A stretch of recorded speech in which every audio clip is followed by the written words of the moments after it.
Assalamualaikum students, how are you all? I hope you all will be fine. Okay students, हम लोगों ने unit number 2 start किया हुआ है, human respiratory system. Respiratory system में जो दो पार्ट्स आते थे, द एयर पैसेजवे एंड लंग्स, वो हम लोग अपने लास्ट लेक्चर्स में कवर कर चुके हैं। अगर आप लोगों ने मेरे प्रीवियस लेक्चर्स रिकॉल किए हैं या उन्हें सुना है आप लोगों ने तो ठीक है। आज का हमारा जो टॉपिक है that is mechanism of breathing. Breathing हम लोगों ने जब चैप्टर स्टार्ट किया था हमने तभी बात की थी कि जो ब्रीथिंग है, breathing is a physical process. Physical process से मुराद कि सिर्फ एक ऐसा प्रोसेस जिसके अंदर हवा को लंग्स के अंदर लेके जाया जाता है और लंग्स से बाहर निकाला जाता है, दिस इज़ कॉल्ड ब्रीथिंग। ठीक है, ये एक फिज़िकल प्रोसेस होता है, इसमें ऐसा कोई बॉन्ड ब्रेकेज वगैरह की बात नहीं की जाती। ठीक है, तो देखिए टॉपिक है हमारा mechanism of breathing. What is breathing? It is a physical process in which air is taken into lungs and expelled out. Expelled out मतलब उसे बाहर निकाल दिया जाता है। अब जो बेटे ब्रीथिंग का प्रोसेस है, आप जब सांस लेते हो तो आप एक दफ़ा सांस अंदर लेके जाते हो और उसी को फिर बाहर की तरफ छोड़ते हो। तो इट्स मीन बेटा कि जो ब्रीथिंग है इसके दो स्टेप्स होते हैं। ठीक है, ब्रीथिंग का जो प्रोसेस है वो दो स्टेप से मिलके कंप्लीट होता है। सबसे पहले बेटे जो हमारे पास स्टेप है डेट इज़ इनहलेशन। इन का मतलब होता है अंदर लेके जाना, इनहलेशन मतलब अंदर की तरफ हवा का लेके जाना। इसका सेकंड नाम हम इंस्पायरेशन भी कह सकते हैं। एंड सेकंड जो स्टेप है डेट इज़ एक्सलेशन, हवा का बाहर निकालना। जब आप सांस छोड़ देते हो तो हवा बाहर निकल जाती है and that is called acceleration और एक्सपायरेशन। हो गया।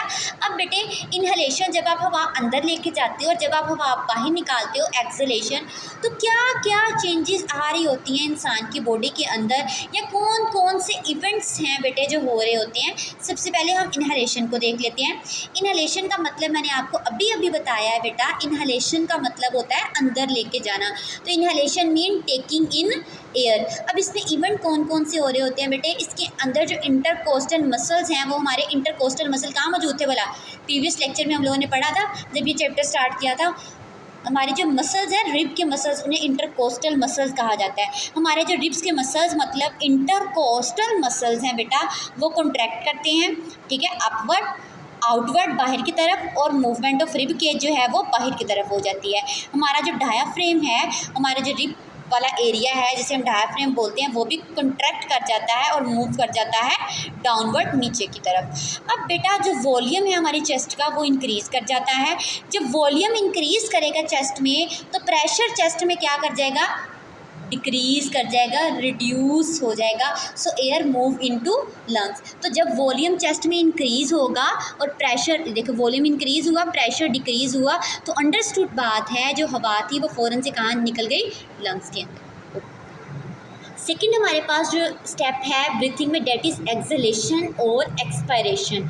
एक्सलेशन एंड एक्सपायरेशन का मतलब होता है हवा को अपनी बॉडी से बाहर निकाल देना।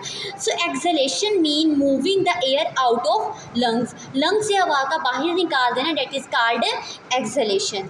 अब बेटे एक्सलेशन में आपकी बॉडी में क्या क्या चीज़ें आती हैं, क्या क्या चेंजिंग आते हैं।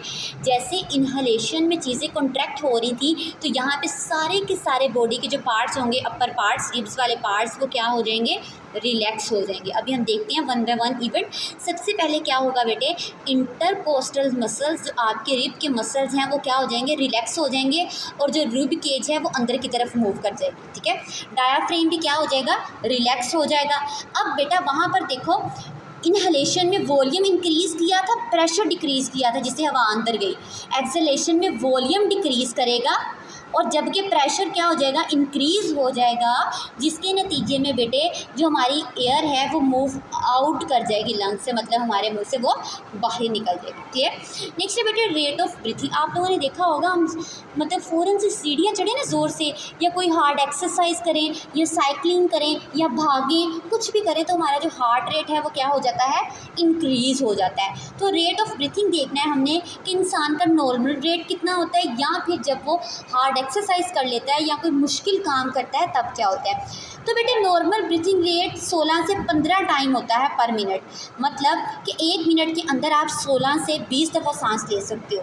लेकिन बेटे जब आप कोई हार्ड एक्सरसाइज करते हो, कोई मुश्किल काम करते हो, भागते हो, जल्दी से सीढ़ियाँ चढ़ते हो, तो क्या हो जाता है, after hard exercise breathing rate क्या कर जाता है बेटे, इंक्रीज़ कर जाता है। आप लोगों ने देखा होगा, आप लोगों को सांस चढ़ जाता है, तो तब हमारा ब्रीथिंग रेट बेटे कितना कितना होता है 30 से 40 टाइम पर मिनट। अगर आप आराम से बैठे हो तो 16 से 20 दफ़ा आप सांस ले सकते हो, ब्रीथिंग कर सकते हो। अगर आपने कोई हार्ड जॉब, हार्ड एक्सरसाइज की है तो 30 से 40 मिनट, 30 से 40 टाइम पर मिनट, मतलब 1 मिनट में इतनी दफ़ा आप लोग ब्रीथ करो। ओके,